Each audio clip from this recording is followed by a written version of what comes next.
Hi everyone, I am Heather, and I want to welcome you to Magnificent Authors Podcast, brought to you by Magnificent Mamas. This is the show where we'll celebrate the magic of storytelling and the power of words. I'm your host, Heather, and each week I'll be sitting down with incredible authors from all walks of life to explore their creative journeys, uncover their writing secrets, and delve into worlds they create. Whether you are an aspiring writer, a passionate reader, or simply curious about the minds behind your favorite books, this is the podcast for you. So grab a cozy blanket, pour yourself a cup of tea, and get ready to be inspired by the magnificent authors who join us. Let's dive in. Hi everyone, Heather here with Magnificent Mamas and Magnificent Authors Podcast. We are joined here today with author Whitnee Coy. Whitnee, would you like to introduce yourself? Sure. My name is Whitnee Coy. I currently live in Rapid City, South Dakota with my family, my husband, who's a teacher. I work in education. We have a 12-year-old, a 10-year-old, and then also a 6-month-old. So we stay pretty busy with that. And I'm originally from Kentucky. And I kind of got my start writing with poetry, and that now I've been transitioning into children's literature. Awesome. Yeah, I've heard a lot of people say that they got started with poetry here lately, it seems like. So wow. I think the last week, like 3 or 4 of the authors at least said they got started with poetry. Very cool. Yeah, so I was really fortunate when I grew up in Lexington, Kentucky. I went to the School for the Creative and Performing Arts, where you had like a major. And so creative writing was my major from 4th until 12th grade. And so specifically poetry was what I worked on. And so I later went to school for English and specifically poetry. And then I got my MFA in creative writing and poetry. And right now I'm finishing my doctorate degree in education. And I've worked in education about 15 years or so. So that's kind of also why I think I've made kind of that transition into children's literature with my new upcoming book, Elsie's Adventures to Brainy Cove. When does your book come out? So it should be out at the end of May is our release. We have some pre-orders that are happening right now on my website, whitneecoy.com. So yeah, just be on the lookout. I'm just so excited for it to come out. It's a children's book, picture book, and it focuses on social emotional learning and the science behind why we have emotions and why our emotions make us maybe have the reactions that we do. And so it really walks through that through the eyes of Elsie, who's kind of having a lot of big emotions and trying to walk through why she is feeling the way she is, not only in ways that she'll understand, but also know scientifically. Is this your first children's book? It is, right? This is my first children's book, yes. Do you plan to write any more afterwards? I'm assuming you do. Yes. Yeah, I definitely do. And so I actually will be releasing some others that are within the series of Elsie's Adventures, looking at varying emotions. At the end of this book, I've put in some coping skills and some strategies that families can use at home. So that way they are able to not only take what they're reading, but also apply it within just like daily activities, because I think we've all been around kids and sometimes there is just varying emotions for different activities and different things that are happening in day to day, and it can change. And so to be able to be a family that has those strategies is also important. Who's your inspiration for Elsie? Is it based off of one of your children? No, I would just say working in public schools and then also teaching on the college level. Like I have just been around lots of different adults that need help and need support, explaining emotions and explaining how to regulate emotions to kids.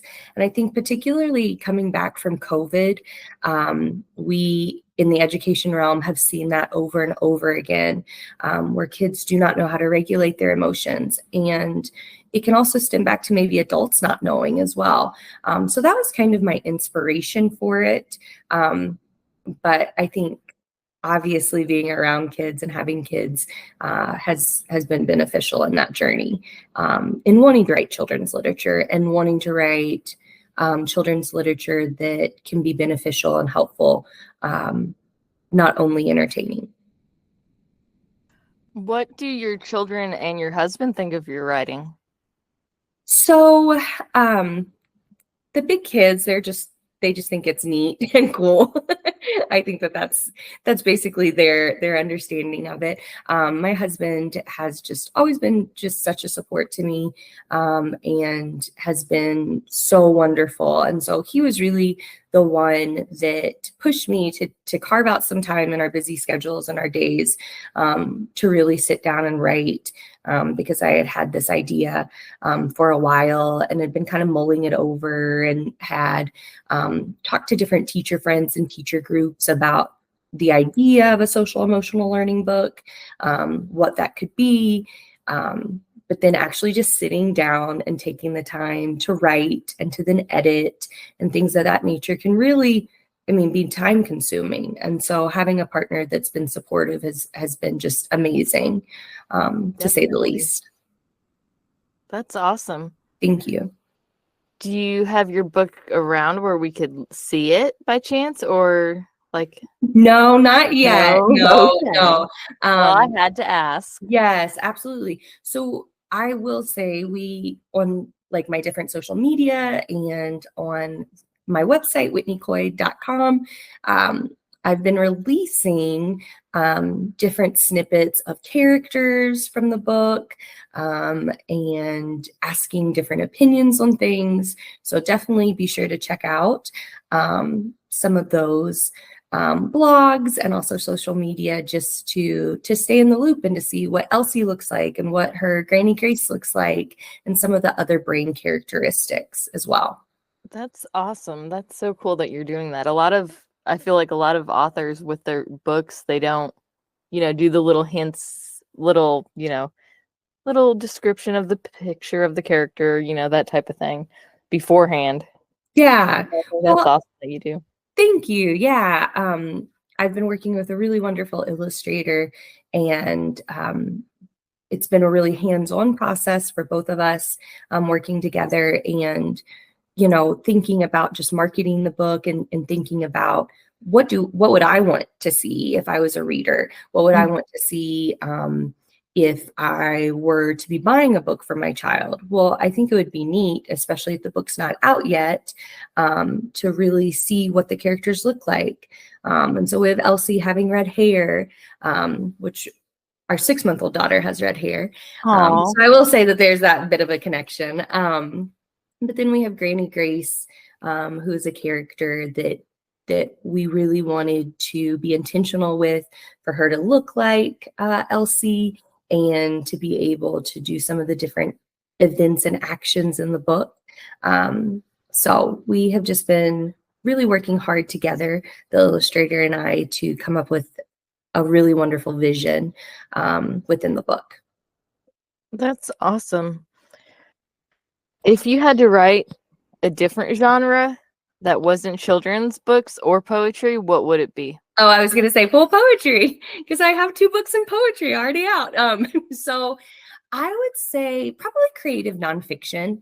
I've dabbled a little bit into that, with like literary journal publications, with like essay writing or something like that. So I would definitely say creative nonfiction for adults. All right. Well, that's interesting. Who would you say inspires you the most to write, or begin writing, I guess, when you first started? Oh yeah. That's a really good question. I would definitely say writing for me was, so I grew up with a single mother and my grandmother. And I'm also an only child. So creative writing was really an outlet for me to be able to um, not only entertain myself for free, but also to be creative and to be imaginative. And there was no right or wrong on what I was doing. And so that really sparked an interest in me. And it was easy to do. All I needed was pencil and paper. And then my grandfather, he had a typewriter, and some of my earliest memories I can remember, he would set up the typewriter and just let me type on it. And so for a while, it was really just gibberish. But after a while, I was really wanting to start to type my stories. So I'd handwrite them and then take them over to his house and type them out, things of that nature. So that really inspired me, and being able to have that foundation within school, starting in that fourth grade, really just kind of rocketed my love for writing. That's awesome. Thank That you. is that's wonderful. And I have a similar memory, like with my grandfather. He had a typewriter, and he had his own little office area, and my grandmother used it for painting as well. So I'd be back there doing stuff, and I can just still hear the sound of the typewriter, of him typing away, whether That's it's a awesome. story or a letter or something. And it's a sound, I feel like, in a memory that you won't forget, if that makes sense. Oh, 100%. Yeah. Like, you get that nice happy vibe. Mm-hmm. Do you have any favorite authors? Yeah. Well, I feel like there's so many wonderful children's authors, especially now, with self-publication and some of just the different like equitable measures that people can do when publishing, and not maybe going through like a traditional route. And so there's more varied voices. So pretty much any book that is highlighting those, we really love to read. We have set our 6-month-old daughter on, I think it's 1,000 books before kindergarten, just Oh, because wow. reading and literature is so important. And our local library does it. And so like there's like a little tracking system. So we're trying to do that with her. And definitely read through different books that are focused on different types of stories. So like women who in history maybe weren't remembered, different books like that. Now for myself, if I had a very favorite book, it would be Little Women. I That love was the a good one. character Jo March. She's just so fantastic. And so I just love that book. But then within It's definitely poetry, a classic. yeah, it is. And then in poetry, I really love the work of Natalie Diaz. She's an Indigenous poet. She has some really wonderful works. Ocean Vuong is another. His poetry is really amazing as well, and pretty groundbreaking, for modern poetry. That's awesome. I don't think I've heard of him. You When I should think of, definitely look him up. He's good. I will write down his name. Yeah, he's fantastic. I will. I feel like ever since I started the podcast, my TBR list Oh, is I bet. crazy. Like, I feel like every author has amazing books. I feel like they're recommending amazing books. Hmm. And I love to read. I love to write. I love to promote literacy. I think it's so important. And yeah, I think it's awesome to be able to help do that and help authors, especially the indie authors, get their name out there and their books out there. Absolutely. Well, I'm super appreciative for the opportunity, that's for sure. Definitely. If you could bring one of your characters from your children's book to life for a day, who would it be and what would you do? Ooh, another good question. I would definitely say Elsie.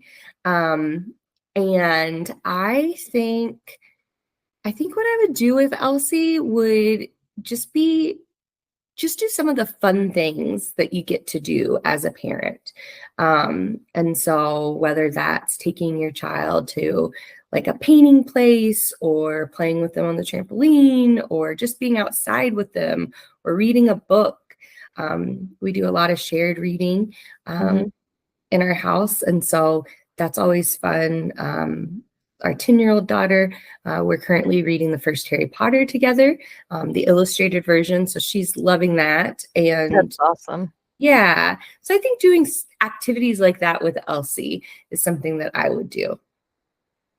That's amazing. Have you, okay, so you work in education, right? Yeah. Do, what form of, like, are you a teacher or So full time, administration?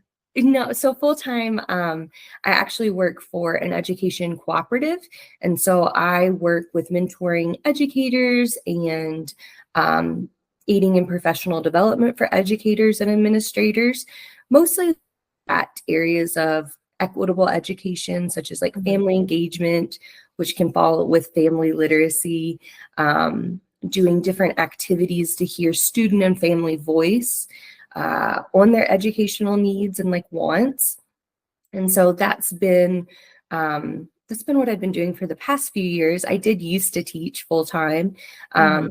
but then additionally, I teach part time at a tribal college, and so I teach English and then also education classes for Oh, wow. education prep. Yeah, That's got to be such an experience. it's wonderful. Yeah, I've taught for a while. I was at the tribal college full time, I think like 6 years, and then I've taught on and off there for the past four. So I've been there almost 10 years Oh, wow. That's wild. in That would some be, capacity. yeah, that would be such an experience, though. So, does anyone ever get to check out your books, like the students around there or So, so I have schools? had students that have wanted to read books or read some of my writing, and so depending on the class, like if it's been creative writing class or something like that, I've shared. With Elsie's Adventures to Brainy Cove, I actually had some. I basically did a call out on social media, Mhm. asking for people who were interested in reading the manuscript, providing a review if they were interested, also just kind of giving some feedback. And so I had various people, some former students, not necessarily any current students, but some former students who are interested in that opportunity, some friends and different networking people throughout the U.S. that are teachers or work in administration, and then just some people who are parents or grandparents or aunties that wanted to read the book and see. And it was just the manuscript, so they didn't have any of the imagery or anything like that. Mhm. But that was something that I did do to kind of get feedback and also kind of grow some readership potential. That's awesome. It sounds like it's going to be a good book for sure. What Thank age range do you gear it towards? I would say the book is geared for 4 to 8 year olds, and I would say 9 and 10 year olds potentially. Elsie is a younger character; she's 6 in the book, and so it definitely though has information that if even as an adult, if you didn't really know how your brain works and how your brain is regulating your emotions or why you're having the reactions you're having with your emotions, this would be a book that could put it in a way that anyone can really understand. Yeah, definitely. What do you hope that the readers take away from your book? Just more understanding.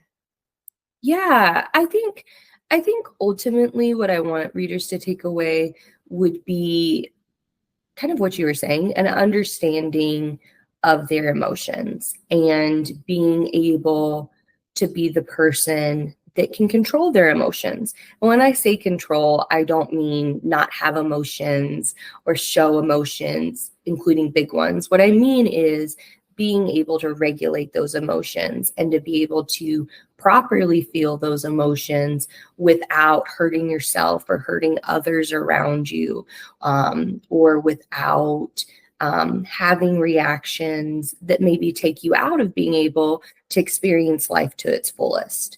So really, truly being able to regulate your emotions and have some skills in that area. That's awesome. I think, that's so important because I remember having a negative mindset growing up. Like, I didn't want to get up for school. I would be grouchy every morning, and it would just make my day horrible. And one day I remember waking up and like, I am going to make today good. Today's going to be a good day. Not going to be grouchy, and I think the mindset and stuff is so important. And the kids Absolutely. need those tools.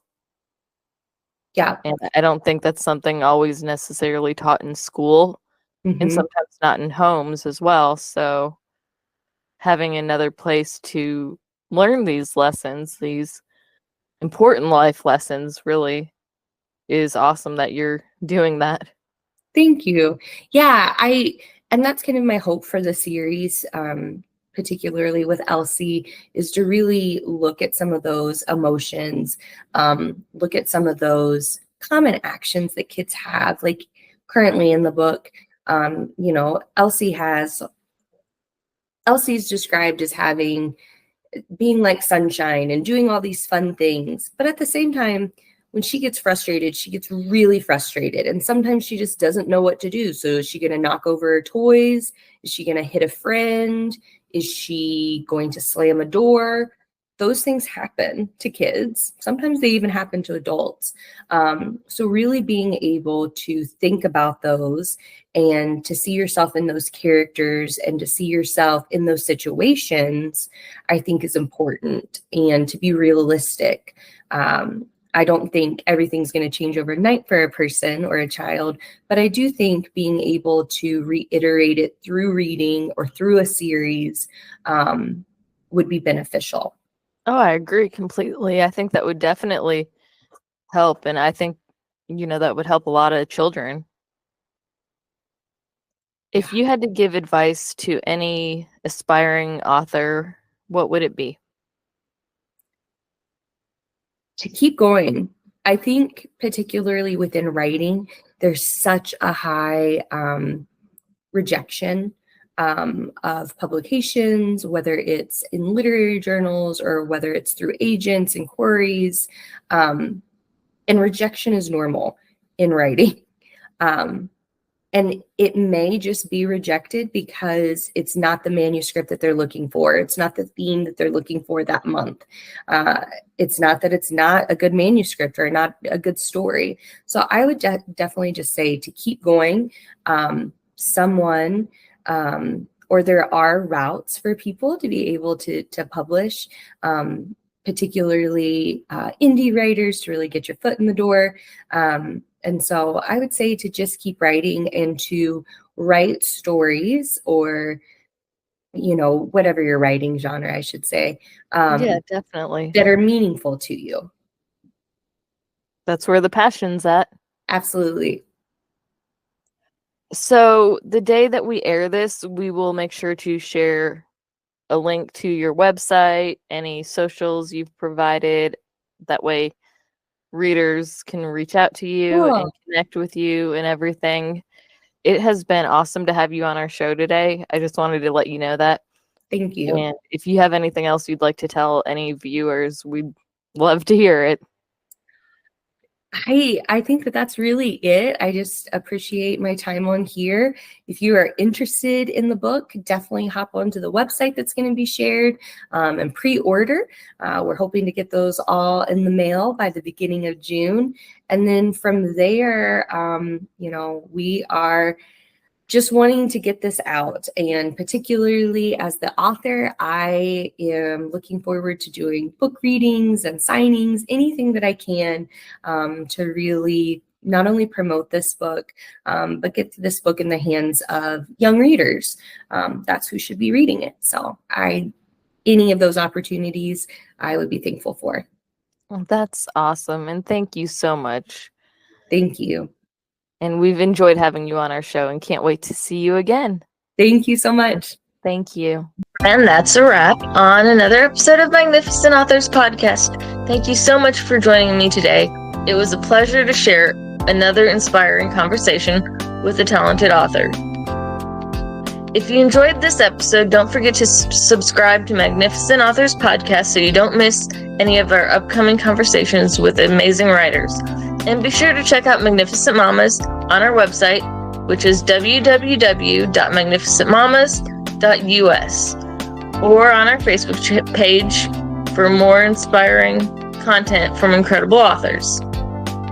I'd love to hear your thoughts on today's episode. What resonated with you the most? Head over to Facebook or leave a comment on our website and let me know. Until next time, keep reading, keep writing, and keep those imaginations soaring.